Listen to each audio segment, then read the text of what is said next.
Everyone, आज हम लोग जो है वो एजुकेशनल साइकोलॉजी के बारे में पढ़ेंगे कि एजुकेशनल साइकोलॉजी है क्या। तो एजुकेशनल साइकोलॉजी को समझने के लिए एजुकेशन को समझना ही आवश्यक है और एजुकेशन का कितना इम्पोर्टेंट रोल है ये हम सभी भली भांति जानते हैं।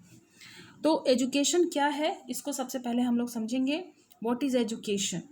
Education is commonly used in various fields of knowledge. It has broad meaning. Some philosophers define education in their own ways. और सभी लोगों ने जो है वो अपने अपने तरीके से एजुकेशन को, चाहे वो हमारे फिलोसफर हों, एजुकेशन वाले जितने भी लोग हैं, वो सभी लोगों ने, शिक्षाविद लोगों ने, सभी लोगों ने जो है वो इसको अलग अलग तरीके से परिभाषित किया है और एजुकेशन के इम्पोर्टेंस को बताने की कोशिश की है। तो सबसे पहले जो डेफिनेशन है इनकी गांधी का, उसको हम लोग समझ लेते हैं। उनका कहना है, महात्मा गांधी का कहना है कि by education I mean all around drawing the best in child and man, body, mind and soul. तो एजुकेशन का जो इम्पोर्टेंट रोल है वो बताया गया है महात्मा गांधी के द्वारा कि हमारे शरीर, मन और हमारी आत्मा तक जो है वो विकास करने से लेकर है। तो बचपन से ही जो है इसकी प्रक्रिया जो है वो शुरू हो जाती है और मरण तक इसकी प्रक्रिया जो है वो चलती रहती है। अगर हम गांधी की बातों को और गहराई तक समझें तो उनके द्वारा और भी बहुत सारी चीज़ें स्पष्ट होती हैं। According to Gandhi, education is a process for training of hand, head and heart. 3H of child and man. 3H of child and man का मतलब यहाँ पे इन्होंने 3H की चर्चा इसलिए की है कि यहाँ पे हैंड, जो कि हम मेहनत जो अपने हाथों के द्वारा करते हैं और सोचने समझने की जो भी प्रक्रिया हमारे हेड के द्वारा, मस्तिष्क के द्वारा होती है, और भावनात्मक रूप से जुड़ाव जो है वो हम हार्ट के द्वारा जो है वो निकलती है वो सारी चीज़ें। तो इसलिए उन्होंने 3H की जो है वो व्याख्या जो है वो की है। उन्होंने अपने परिभाषाओं के द्वारा उन्होंने बताने की कोशिश की है कि मनुष्य का जो है वो प्रक्रिया जो है वो, एजुकेशन की जो प्रक्रिया जो है वो प्रशिक्षण के द्वारा जो है वो निरंतर चलती रहती है, जो कि यह जो है वो 3H के नियमानुसार जो है वो चलती है। मतलब education is a dynamic process, education is a continuous process और life a long process. Education is tripolar process, teacher, taught and content. Education is a purposeful और ऑब्जेक्टिव ओरिएंटेड प्रोसेस। तो इस तरह से जो है वो एजुकेशन जो है वो हमारा डायनेमिक गत्यात्मक प्रक्रिया है चलने की, और यह जो है वो कंटिन्यूअस प्रोसेस ऑफ लाइफ के दौरान जो है वो प्रगतिशील होती है, कंटिन्यूअस चलती रहती है, ये कभी रुकती नहीं है। इसके साथ साथ ये जो है ट्राइपोलर प्रोसेस होता है जिसके द्वारा हम शिक्षा लेते हैं, जो हमें पढ़ाया जाता है, जो कंटेंट हम पढ़ते हैं, क्योंकि इसका प्रभाव हमारे पूरे संपूर्ण व्यक्तित्व पे जो है वो पड़ता है और यह जो है वो हमारे ऊपर बहुत ही अमिट छाप जो है वो छोड़ता है। बचपन से जो कंटेंट हमें पढ़ाया जाता है, जिस शिक्षक के द्वारा हम पढ़ते हैं, जिस तरह के शिक्षकों के द्वारा हमें शिक्षा प्रदान की जाती है, वो सारे सभी चीज़ों का प्रभाव हमारे भावात्मक रूप से हमारे मस्तिष्क पे, हमारी आत्मा पे उसका प्रभाव पड़ता है। तो इसलिए एजुकेशन जो है वो बहुत ही महत्वपूर्ण है हमारे संपूर्ण विकास के लिए। और एजुकेशन इज़ अ पर्पसफुल और ऑब्जेक्टिव ओरिएंटेड प्रोसेस। और एजुकेशन जो है वो एक पर्पसफुल उद्देश्यपूर्ण प्रक्रिया है और इस तरह से जो है वो यह निरंतर चलने वाली प्रक्रिया है। फॉरवेल के डेफिनेशन से यदि हम देखें तो education is a process by which a child makes his internal and external. फॉरवेल, जिसको कि शिक्षा में बहुत ही इंपॉर्टेंट रोल इनका रहा है फॉरवेल का, ये सभी लोग इनके बारे में परिचित हैं।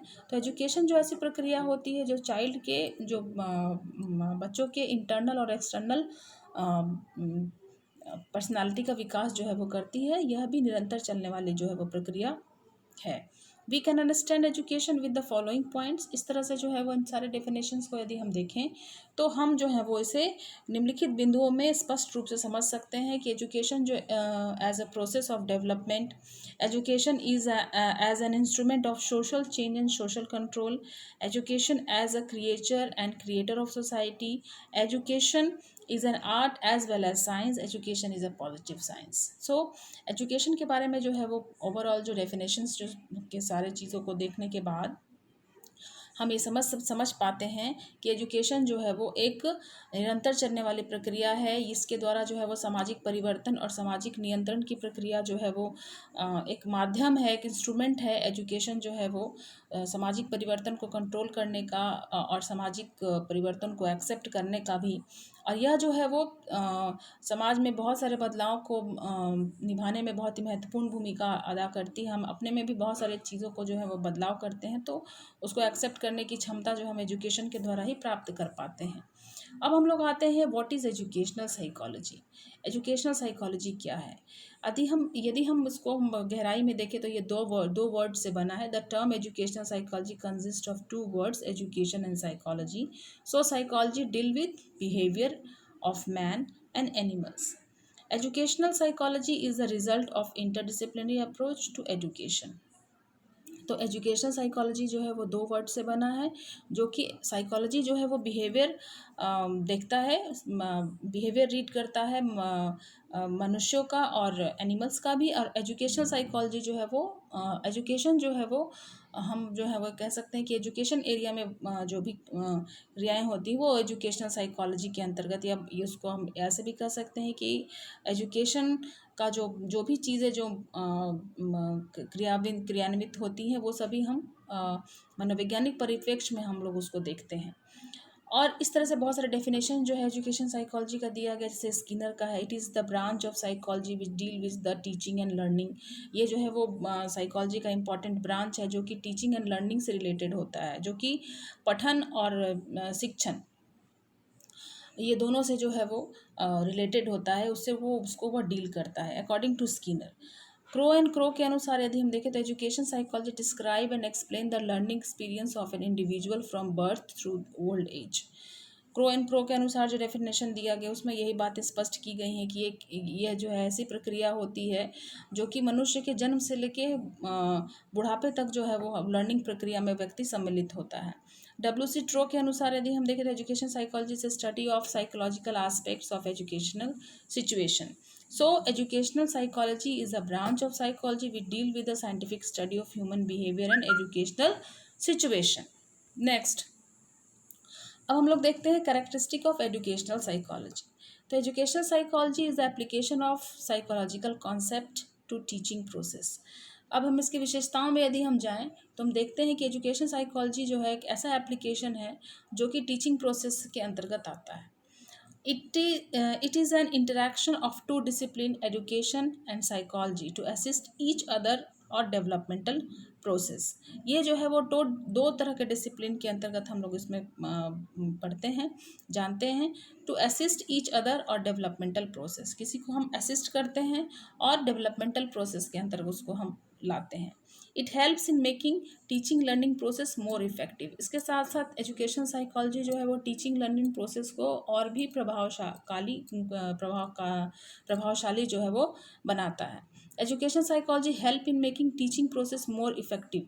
इसके साथ साथ जो है वो टीचिंग प्रोसेस को जो है वो और प्रभावशाली बनाता है, और इस तरह से जो है वो बच्चों के जो भी शिक्षक जो भी जब बच्चे को कैसे पढ़ाएगा, कैसे वो उसका शिक्षा दीक्षा देगा, उसमें यह बहुत ही महत्वपूर्ण भूमिका निभाता है। इसके साथ साथ सिर्फ टीचर का ही नहीं बल्कि माता पिता के द्वारा भी जो है वो माता पिता को भी बच्चों को समझने में, उनकी भावात्मक प्रक्रिया को समझने में, उनके मानसिक विकास को समझने में बहुत महत्वपूर्ण भूमिका निभाता है। तो इसलिए यह सिर्फ टीचर तक ही सीमित नहीं होता, ये माता पिता, स्कूल में काम करने वाले कर्मचारी, हमारा जो समाज, उस सबको समझने में यह मदद करता है।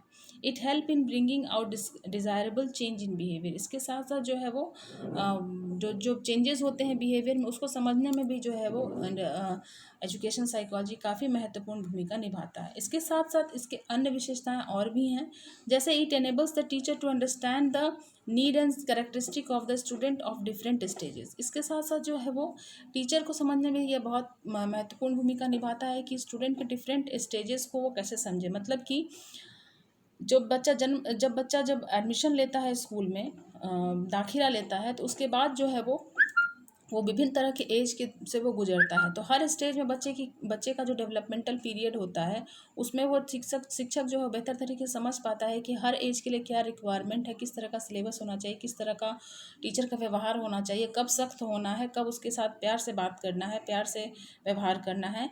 तो ये टीचर को समझने में ये जो एजुकेशनल साइकोलॉजी है बहुत ही महत्वपूर्ण भूमिका निभाता है। इसके साथ साथ इसकी अन्य विशेषताएं और भी हैं, जैसे कि it makes teaching learning more effective. Teaching learning तो इफेक्टिव बनाता ही है। Educational psychology help to understand, predicting and directing education to achieve the goals. इस तरह से जो है ये गोल्स को अचीव करने में मदद करता है। इस तरह से जो है वो हम देखते हैं कि यह जो है वो एजुकेशन साइकोलॉजी जो है वो हमारा इसके बहुत सारे कैरेक्टरिस्टिक हैं, इसकी बहुत सारी विशेषताएं हैं जो कि काफ़ी महत्वपूर्ण भूमिका जो है वो निभाता है। और इसके साथ साथ जो है वो हम हर तरह के बच्चों के बारे में भी इसमें हम अध्ययन कर पाते हैं कि चाहे वो मेंटल रिटार्डेड बच्चे हों, चाहे वो अलाभान्वित बच्चे हों, चाहे वो माता पिता हो, चाहे वो उनके काउंसलिंग से रिलेटेड हो, चाहे उनके गाइडेंस से रिलेटेड हो, हर तरह के चीज़ों में जो है वो हर तरह की प्रक्रिया में जो है वो एजुकेशन साइकोलॉजी देखता है। बच्चों को कैसे सिखाना है, जितने भी लर्निंग के जो थ्योरीज है वो सब हम लोग जो है वो एजुकेशनल साइकोलॉजी के अंतर्गत उसको जानते हैं, समझ पाते हैं और बच्चों को उचित मार्गदर्शन, माता पिता को मार्गदर्शन, टीचर को मार्गदर्शन, चाहे वो करिकुलम बनाने से लेके हो, ये सारी चीज़ों में एजुकेशन साइकोलॉजी बहुत ही मददगार सिद्ध होता है। तो अगले कक्षा में हम लोग जो है वो दूसरे सब्जेक्ट के साथ और दूसरे टॉपिक के साथ उपस्थित होंगे। Thank you.